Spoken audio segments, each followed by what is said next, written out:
그 3월 달을 우리는 다른 말로도 표현할 수 있습니다. 혹시 어떻게 표현하시는지 아십니까? 네, 새로운 시작, 또 다른 시작이라고도 표현하고 봄의 계절이다라고도 얘기합니다. 왜 그렇게 얘기할까요? 아직까지는 찬바람이 붑니다. 저도 밖에 나가면 좀 너무 바람이 차서 추운데, 그래서 외투를 좀 거칠 때가 많지만 이 찬바람이 좀 있으면 따뜻한 바람으로 바뀌기 시작합니다. 그러면서 봄비가 불어오기도 하고요. 그러면서 모든 것들이, 잠들었던 것들이 깨어나 새롭게 시작하는 계절이기 때문에 봄의 계절, 새로운 시작이다라고도 얘기합니다. 또한 저희 딸 이제 초등학교 2학년이 됐거든요. 이제 늠름해졌어요. 원래 등치가 있어 더 늠름했는데 좀 더 컸다고요. 원래 1학년 5반 외우는 게 1년 걸렸는데 2학년 4반은 한 3번 4번 알려주니까 바로 하더라고요. 이만큼 이 오랜 세월을 있다가 깨어나는 시기가 바로 이런 시기다. 그래서 학교 애들 중고등부 고등부 친구들도 새 학기가 시작하는 이 3월이 또 다른 시작이다라고 얘기합니다. 또 추운 겨울잠을 잤던 동물들이나 식물들이 다시 한 번 더 깨어나 활동을 하는 그러한 시기가 바로 이 3월 달이다라는 거죠. 그러면 한번 생각해 봅시다. 이 봄이 왔다는 소식, 이 깨어나야 할 때 깨지 못했다는 그 이야기를 듣지 못하는 사람들이나 동물들이나 그리고 식물들이 계속 잠을 자면 그들은 어떻게 될까요? 네, 맞습니다. 우리 권사님 너무 빨리 맞춰주셨네요. 맞아요, 죽게 됩니다. 왜요? 겨울잠을 자는 동물들이 누구 있습니까? 곰이나 개구리나 다람쥐 같은 경우는 겨울잠을 잔다고 해요. 자기 전에 많은 영양분을 섭취하고 긴 세월 한 2-3달을 잠을 잔다고 합니다. 근데 일어나서 이제 활동을 해서 배고픈 배를 채워야 하는데 움직이지 않고 계속 잠을 자고 있으면 그대로 굶어서 죽는다라는 거죠. 또 한번 식물도 한번 생각해 볼까요? 나무들도 한번 생각해 보십시오.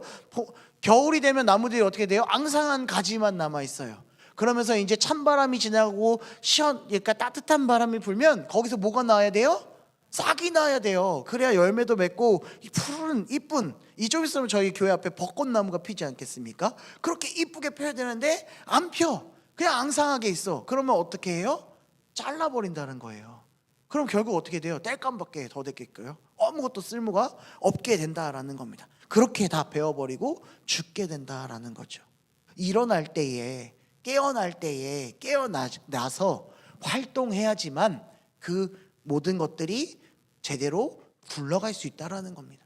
깨어나지 못하면 아무것도 안 된다라는 거죠. 오늘 로마서 13장 11절에서부터 14절의 말씀은 우리에게 이렇게 얘기하고 있습니다. 지금 잠자고 있을 때가 아닙니다. 지금 잠자고 있을 때가 아니라 이제 일어나 깨어나야 합니다. 지금은 깰 때입니다 라고 분명하게 우리에게 알려주고 있다는 거죠. 왜 지금이 깨어나야 하는 것입니까? 오늘 우리 저와 함께 말씀을 통해서 그 사실을 깨닫고 삶에 잘 적용하여서 깨어 주님의 옷을 입고 나아가는 우리 중앙성수교회 모든 성도님들이 되시기를 주님의 이름으로 소망합니다. 이 로마서를 누가 썼는지 혹시 다 아시죠? 네, 사도 바울이 썼습니다. 사도 바울이요 3차 전도여행 때에 로마 교회에 편지한 서신서였다라는 거죠. 마게도냐에서 고린도후서를 집필한 후에 이제 3개월 동안 고린도에 머물면서 바울은 다시 안디옥으로 돌아가려고 했었어요. 근데 그때 로마 교회에 대한 소식을 바울이 듣게 되는 겁니다.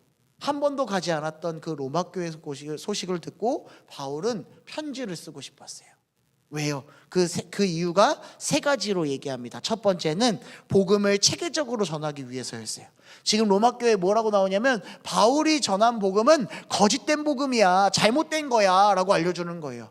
그러니까 바울이 편지에 뭐라고 쓰냐면 그건 거짓이 아니야, 내가 전한 예수 그리스도가 진짜 복음이야, 그걸 알아야 돼 라고 쓴 책이 바로 로마서였다라는 거죠.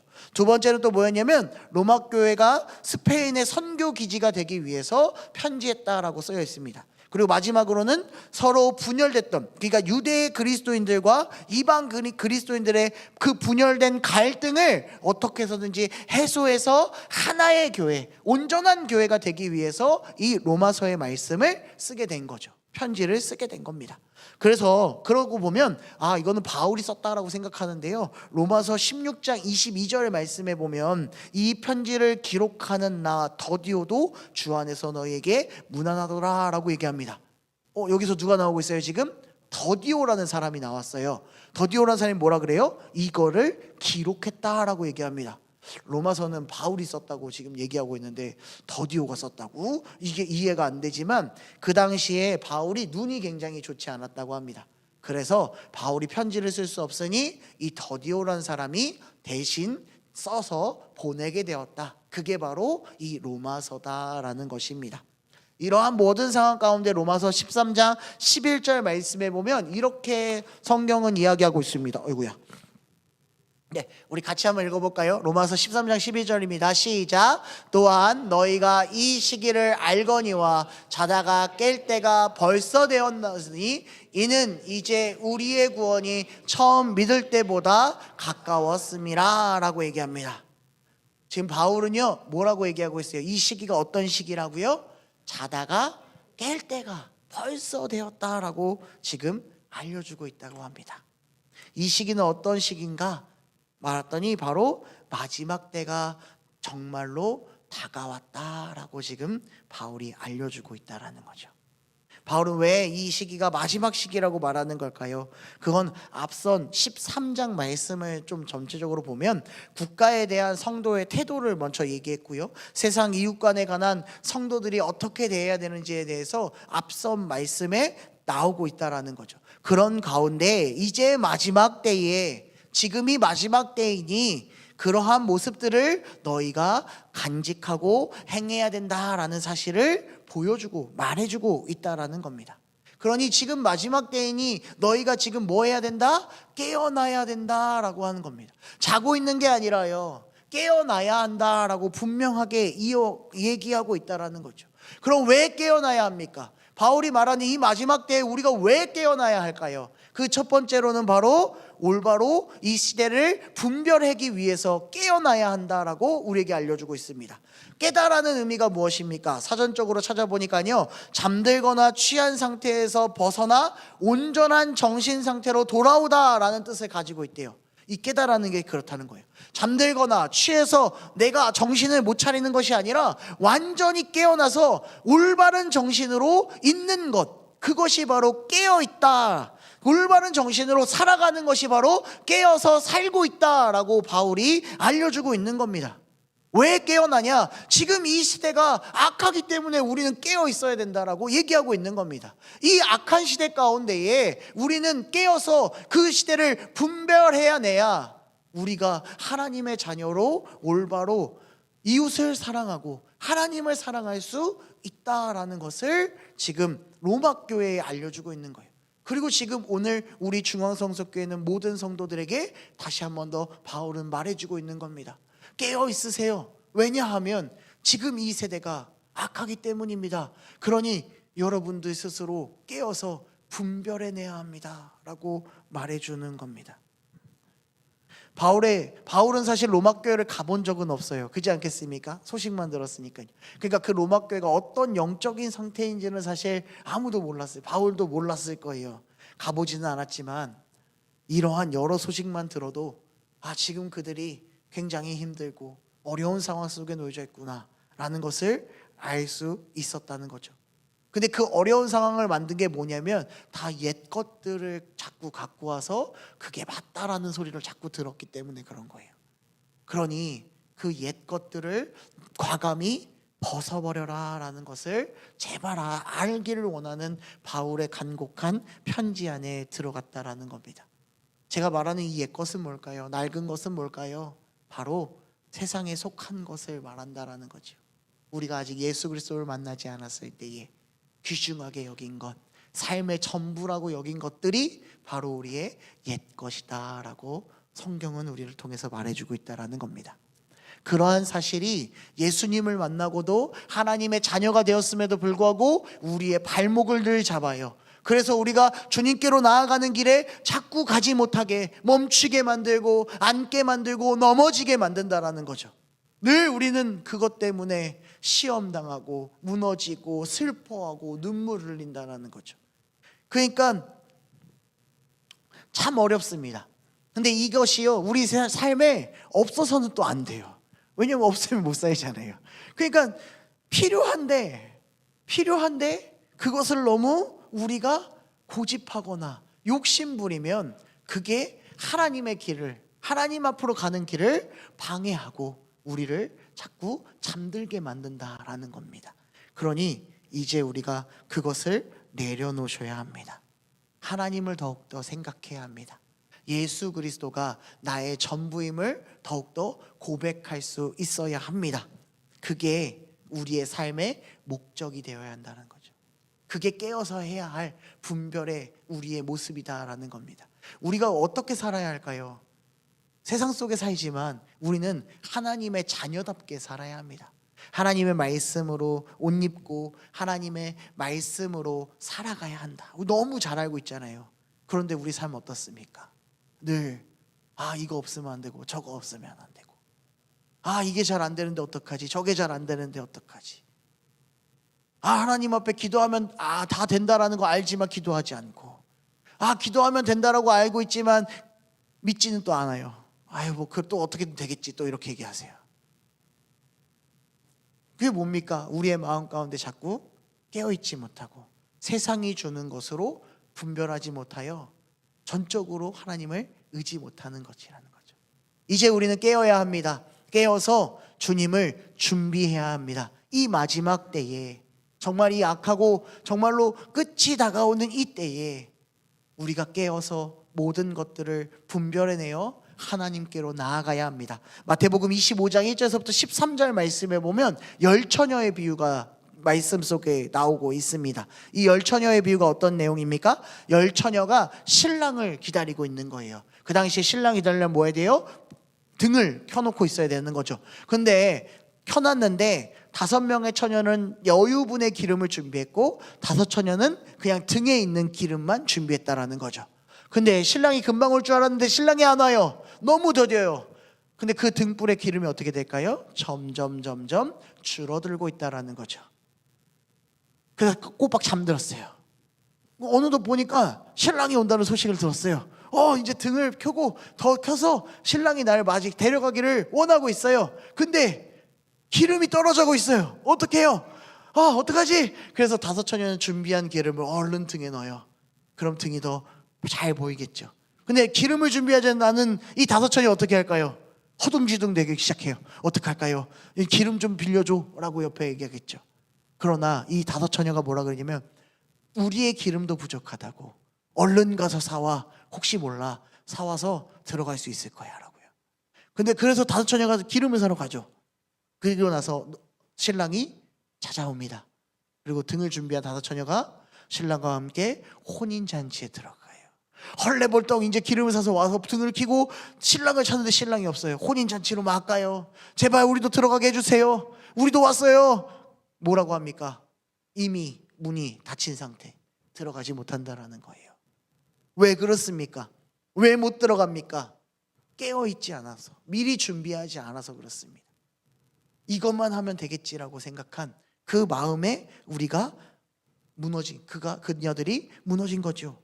사랑하는 성도 여러분, 지금 우리가 영적인 무감각과 게으름 속에 있으면 안 됩니다. 그러니 깨어 있어야 됩니다. 늘 깨어서 준비하는 자가 되어야 합니다. 그래서 분별해내야 합니다. 왜요? 그래야 예수 그리스도가 진정으로 우리에게 찾아올 때 아멘하고 달려갈 수 있기 때문에 그렇습니다. 준비하지 못하면요, 나올 수 없는 거예요. 제가 대학교 때요, 이제 학교를 가려면 버스를 타고 학교를 가야 했어요. 감사하게도 버스 한번 타면 성서대까지 가는 버스가 있었거든요, 집 앞에. 그러면 그때도 어플에 버스 어플이 있었거든요. 그래서 확인을 하니까 5분 정도 남았대요. 5분이면 도착한다는 거예요. 약간 좀 불안하긴 하거든요. 그래도 5분 정도니까 충분히 갈 수 있겠지 룰루랄라 하면서 천천히 걸어갔어요. 와, 딱 건널목에 서 있는데요, 눈앞에서 그 버스가 훅 지나가는 거예요. 그 버스가 한 10분 있다 오거든요. 얼마나 속상해요. 내가 5분 남았다라는 것을 조금 더 인지해서 빨리 갔다면, 내가 조금 더 빨리 준비하고 미리 가서 준비했다면 그 버스 안 놓치고 여유 있게 학교 가는데 그 버스 놓쳐가지고요, 학교 지각했어요. 지각했던 적도 있어요. 이렇게 우리가 그랬다는 거예요. 미리 깨어있지 않고 내가 영적으로 무관객이지 않고 게으르지 않으면 주님께 오는 것들을, 그 주님이 주신 은혜도 충분히 만끽하며 우리는 세상을 살아갈 수 있게 된다라는 겁니다. 그리고 또 하나 우리가 깨어서 분별해야 되는 건 뭐냐면요, 우리가 내 이익만을 위해서 살아가는 것이 아니게 됐기 때문에 그래요. 지금 몇 년 전부터 시작된 러시아와 우크라이나의 전쟁, 또 지금 이란과 미국, 이스라엘의 전쟁, 이게 왜 일어난 겁니까? 다 서로의 이익을 위해서 일어난 건 아니겠습니까? 제가 며칠 전에 진짜 안타까운 소식은 이란의 수도에 폭탄이 떨어졌대요. 그러니까 이란이 화가 나서 이스라엘의 공항에다가 폭탄을 던졌대요. 그래서 제일 많이 나오는 게 뭐냐면 민간인들이 다 피해봤다라는 거예요. 그분들이, 일반 사람들이 뭔 죄가 있습니까? 왜 이런 일들이 일어납니까? 하나님 말씀에 서로 싸우라 그랬습니까? 하나님 말씀에 그런 말씀 없어요. 창세기에 하나님께서 아담에게 생육하고 번성하여 땅에 충만하고 정복하고 다스리라라고 했어요. 그런데 이 땅에 죄가 들어서고 나서 노아의 시대를 지나고 노아에게 다시 한 번 더 약속할 때에 이 5가지 약속 중에 2가지가 없어졌어요. 그게 뭐냐면 땅을 정복하고 다스리라가 없어졌어요. 왜냐하면 정복하는 순간 이 죄가 끄집어 나와 서로를 죽이기 때문에 하나님은 미연에 그런 것들을 다 막으셨다라는 거예요. 다. 근데 자꾸 우리는 그런 것들을 잃어버려요. 그래서 우리는 다시 깨어나야 합니다. 초대교회 때처럼 다시 돌아가야 돼요. 예수 그리스도를 만남으로 말미암아 내 것이 아닌 서로의 물건을 함께 나누고 함께 먹으며 함께 모이기를 힘쓰고 주를 찬송하며 주의 영광의 삶으로 살아가는 우리의 모습이 될 때 진정한 하나님의 나라가 이 땅 가운데에 가득할 것을 저는 고백합니다. 그래서 바울이 이렇게 고백합니다. 12절 말씀인데요, 12절 말씀도 우리 한번 같이 고백해 볼까요? 같이 읽겠습니다. 시작. 밤이 깊고 낮이 가까웠으니 그러므로 우리가 어둠의 일을 벗고 빛의 갑옷을 입자라고 얘기합니다. 이제 우리가 뭐 해야 돼요? 밤은 길고 낮이 가까웠으니까 이제 어둠의 일을 벗어야 된다라고 얘기해요. 벗어야 된다, 어둠의 것을. 그래서 어둠의 것이 뭡니까? 앞에 말했던 13절 말씀에 단정히 행하지 않고 방탕하거나 술 취하며 음란하거나 호색하고 다투거나 시기하는 거예요. 다 악한 것들이 우리의 모든 것들을 막는다. 이런 것들을 벗어버려라. 그리고 나서 뭘 입으라고요? 빛의 옷을 입으라, 빛의 갑옷을 입으라라고 오늘 우리에게 말해주고 있다라는 겁니다. 믿음으로 말미암아, 예수 그리스도의 믿음으로 말미암아 깨어서 하나님의 빛의 갑옷을 입고 한 걸음 한 걸음 주님과 동행하며 주님께로 나아가라라고 말하고 있는 겁니다. 빛의 갑옷을 입는 방법 무엇일까요? 바로 하나님이 주신 그 말씀 앞에 온전히 순종하는 겁니다. 내 일말의 의심을 드러내는 것이 아니라 모든 것들 내려놓고 주님께서 하실 일에 순종하는 것. 그럴 때에 우리가 빛의 갑옷을 입을 수 있습니다. 이미 우리에게 빛의 갑옷을 주셨어요. 왜요? 하나님이 우리를 빛의 자녀로 만들어 주셨기 때문에 그렇습니다. 예수 그리스도를 믿음으로 말미암아 우리는 이미 빛이 되었습니다. 그러니 이미 우리에게는 빛의 갑옷이 있어요. 그러나 그 사실을 깨달으려면 더욱더 주님이 주신 그 말씀대로 그 갑옷을 입고 깨어서 세상에 주의 자녀답게 당당히 나아갈 때 우리는 이 세대를 분별해낼 수 있게 될 것입니다. 그 사실을 깨닫고 더욱더 세상 속에서 승리의 삶을 살아가는 저와 우리 성도님들이 되시기를 주님의 이름으로 소망합니다. 두 번째로 우리가 깨어야 하는 이유는 바로 이런 거예요. 그리스도의 본이 되기 위해서 그렇습니다. 예수 그리스도의 본이 내가 되기 위해 깨어야 한다라는 것입니다.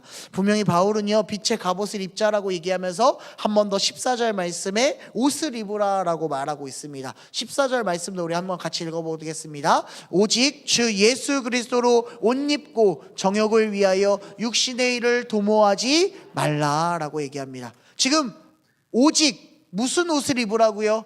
주 예수 그리스도의 옷을 입으라라고 얘기합니다. 그 옷을 입음으로 말미암아 정욕을 위하여 육신의 일을 도모하지 마십시오라고 한 번 더 강력하게 바울은 우리에게 주장하고 있다라는 것입니다. 우리의 옷이 우리의 존재를 드러냅니다. 그렇지 않겠습니까? 많은 사람들은 각자에 맞는 유니폼을 입습니다. 운동선수는요, 자기의 선수를 표현하는 유니폼을 입어야 돼요. 그 유니폼 입지 않으면은 뛸 수가 없어요. 만약에 오늘 흰색 유니폼을 입기로 했는데 나는 빨간색이 좋으니까 빨간색 입을 거야 하고 빨간색 입고 갔어요. 그럼 뛸 수 있을까요? 없을까요? 못 뛴다라는 거죠. 자기 유니폼이 다른데 어떻게 뛸 수 있겠어요? 그렇지 않겠습니까? 회사원이나 저희 같은 그 교직원들은 교회에서 우리 일하는 목사님들이나 전도사님들 뭘 입어요? 우리 정장을 입습니다. 그래서 이건들 입으면 전 나가서 이런 거 입으면요, 이렇게 보다가 교회 목사님인가 전도사님인가 이렇게 생각할 때도 있다라는 거죠. 그러니까 옷이 우리를 말해준다라는 거예요. 그렇지 않겠습니까? 우리를 대변해줘요. 이세부화에 보면요, 벌거벗은 임금님이라는 우화가 있어요. 옷을 너무 좋아해요. 사치를 부리는 거죠. 근데 그 왕이요, 사기꾼한테 속아요. 그래서 옷도 없는데 막 투명 옷이라고 막 옷을 입혀요. 너무 아름답다고. 근데 주변 사람들이 다, 신하들이 뭐라 그러냐면 왕한테 꾸사리 먹기 싫어서, 그러니까 혼내기 싫어서 너무 아름답습니다. 보이지도 않는데, 옷이 어디 있는지도 모르는데 아름답다고 얘기해요. 왕은 또 그걸 또 좋다고 막 포즈를 취하고 나가죠. 그러면서 행진길에 속옷바람으로 막 나가기 시작해요. 사람들도 그걸 보면서 웅성웅성 대기 시작해요. 저거는 아무것도 안 입었는데 뭐지? 라고 얘기해요. 그때 누가 나타나요? 어린아이가 나와서 야, 임금님 벌거벗었대요 하고 얘기하는 거죠. 그러니까 그제서야 모든 사람들이 웃고 왕은 민망해했다라는 거죠. 아무것도 입지 않은 왕, 자기를 표현하고 있는 건 아니겠습니까? 우리의 옷도 그렇습니다. 우리를 이야기해주고 있다라는 거예요. 그러면 우리의 영적인 모습, 내 하나님 앞에서의 모습은 우리가 무슨 옷을 입을 때 하나님의 영광이 되는 겁니까? 예수 그리스도의 옷을 입을 때 우리가 하나님의 자녀라는 사실이 더욱더 드러나는 겁니다. 그 옷을 입어야 합니다. 왜냐하면요, 우리에게 지혜와 거룩함과 의로움과 구속함이 예수 그리스도가 되어주셨기 때문에 그렇습니다. 죽을 수밖에 없었던, 늘 얘기하잖아요, 죄인된 우리가, 저 사망의 권세에 빠질 수밖에 없었던 우리가 그 건져주시기 위해서 하나밖에 없는 아들 독생자를 이 땅에 인간의 몸으로 보내주셔서 우리를 위해 십자가에 못 박히시고 피 흘리심으로 말미암아 3일 만에 부활하셨잖아요. 그래서 우리가 완전히 죄에서 벗어나 하나님께로 가는 그 영광의 길이 열리게 되었습니다. 그 예수 그리스도가 필요하다라는 거예요. 그 옷을 입어야 한다라는 거예요. 그런데 이 옷은요, 우리 스스로 입을 수는 없어요. 내가 예수님 옷 입었다라고 할 수 없다라는 거죠. 오직 예수님이 필요하다는 거예요. 구원은요, 내 스스로가 하는 게 아니라 예수 그리스도를 우리가 믿고 영접할 때 우리가 그렇게 갈 수 있다라는 겁니다. 그런데 전적으로 우리가 깨어있지 않으면, 잠들어 버리면 우리의 옷은 예수 그리스도의 옷을 입을 수 없게 된다라는 것이지요. 깨어있지 않으니 예수님이 어떤 사람인지, 어떤 존재인지 우리가 어떻게 알겠습니까? 그러니 이제 우리가 다시 한 번 더 깨어나야 합니다. 저보다 믿음의 선배님들이시잖아요. 이제 다시 한 번 더 깨어야 합니다.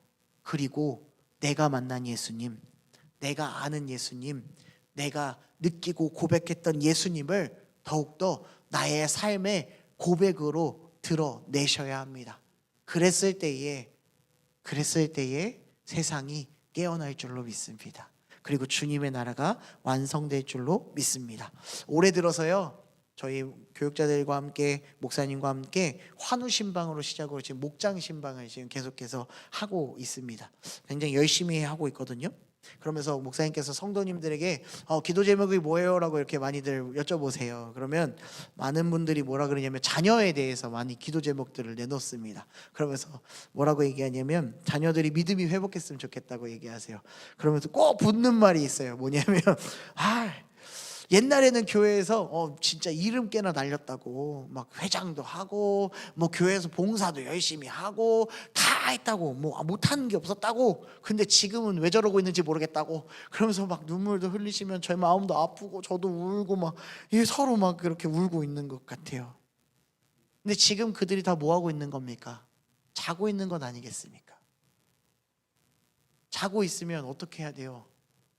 깨워야죠. 흔들어 깨워야죠. 학교 가려면 흔들어 깨워야죠. 저희 딸도요, 아침에 잘 못 일어날 때가 있어요. 그래서 저희 어머님께서요, 예담이를 불러가면서 예담아 일어나 학교 가야 돼 라고 얘기해요. 그러면 잘 안 일어날 때가 가끔 있거든요. 그럼 제가 이렇게 누워있다가 일어나가지고 예담 빨리 일어나, 그러면 이렇게 벌떡 일어나요. 그렇게 깨워야 돼요. 깨워서 학교 봐야죠. 가서 공부하고 아이들 만나고 생활해야, 자기 나이에 맞게끔 생활해야 그게 성장하는 거잖아요. 지금 잠들고 있는 우리의 자녀들, 아직 뭐 잠깐 방학하고 있는 우리의 성도들 다 깨어나야 합니다. 그러려면 어떻게 해요? 우리가 그리스도의 본이 되어서 가서 전하면 되는 거예요. 예수 그리스도인답게 깨어나세요. 뭐 하고 있습니까? 방학이 어디 있어요? 주님 앞에 나아가는 일에. 이때 주님 오시면 뭐 나 잠깐 방학이니까 나중에 갈게 하실 거예요? 뭐 그러실 거예요? 그러면 안 된다라는 거잖아요. 주님이 부르시면 당장 뛰쳐나가야죠. 그렇죠? 그러니까 얼른 깨워주세요. 우리 부모된 입장에서 가르쳐야죠. 흔들어 깨워야죠. 야, 뭐 하고 있어? 당장 예수님 믿어야지라고 외치셔야죠. 우리 함께 외칩시다. 그리고 나서 우리가 모습을 보여주는 거예요. 자녀 앞에서 더 기도하세요. 자녀 앞에서 성경 읽으시고요. 자녀 앞에서 화내지 마세요. 네, 저도 화 잘 내는데 내지 마세요. 그리스도인답게 더욱더 사랑으로 보듬고 예수 그리스도의 사랑을 전달하세요. 그게 본입니다. 그 모습을 보고 분명히 잠들어 있던 우리의 자녀들이, 우리 성도들이 다시 깨어나 주님께로 돌아오게 될 것입니다. 그게 우리가 지금 해야 할 역할이다. 깨어서 해야 할 그 본의 모습이다라는 겁니다. 그리스도의 향기가 되어주시고 편지가 되어주세요. 그러면 분명히 깨어나게 될 것입니다. 로마서 8장 13절 말씀에 보면 이렇게 얘기합니다. 너희가 육신대로 살면 반드시 죽을 것이로되 영으로서 몸의 행실을 죽이면 살리니라고 얘기합니다. 그렇습니다. 정욕의 멸망은 지름길입니다. 그러니 더욱 예수 그리스도와 함께 생명으로 걸어가야 합니다. 내가 내 욕심과 내 이기심으로 사는 것이 아니라 그 걱정 근심 다 내려놓으면 하나님이 정말 이거는 좀 어렵지만 어떻게든 해줍니다. 주님이 나의 앞에 서서 어떻게든 해주신다는 거죠. 목사님께서 지난 주일날 설교해 주셨잖아요. 요단강 앞에 서 있고 요단 강물은 불어나고 어떻게 할지 모르는 이스라엘 백성들에게 하나님 뭐라 그러셨냐면 내가 너의 앞에 서서 가겠다. 나를 따라오라. 그 말 아니겠습니까? 우리도 따라가면 됩니다. 그 주의 옷을 입고 깨어서 이 세대를 분별함으로 나아가는 저 우리 성도님들이 되기를 소망합니다. 말씀을 마무리하겠습니다. 고린도후서 6장 2절 말씀에 보면 이렇게 얘기합니다. 이르시되 내가 은혜 베풀 때에 너에게 듣고 구원의 날에 너를 도왔다 하셨으니 보라 지금은 은혜 받을 만한 때요 보라 지금은 구원의 날이로다. 아멘. 우리가 지금 깨어나는 이유가 무엇입니까? 바로 이때는 은혜의 때이기 때문에 그렇습니다. 구원의 때이기 그렇습니다. 그러니 지금 우리는 깨어나야 합니다. 이제 잠에서 깨어나 일어나 주의 길을 온전히 걸어가기를 소망합니다. 그러면 이 악한 세대를 분별해내며 우리가 더욱더 주의 길을 걸어갈 수 있습니다. 그리고 우리가 그리스도의 본이 되어 그리스도의 옷을 입었을 때에 우리의 자녀들도 우리의 성도들도 아직 주님 앞에 나오지 못하여 잠들고 있는 그 많은 사람들도 함께 깨어나 우리가 주의 영광의 길로 걸어갈 수 있을 줄로 믿습니다. 그 사실을 기억하며 더욱더 주님께로 깨어 걸어가는 우리 중앙성소교회 모든 성도님들이 되시기를 주님의 이름으로 축복합니다. 우리 함께 기도하겠습니다.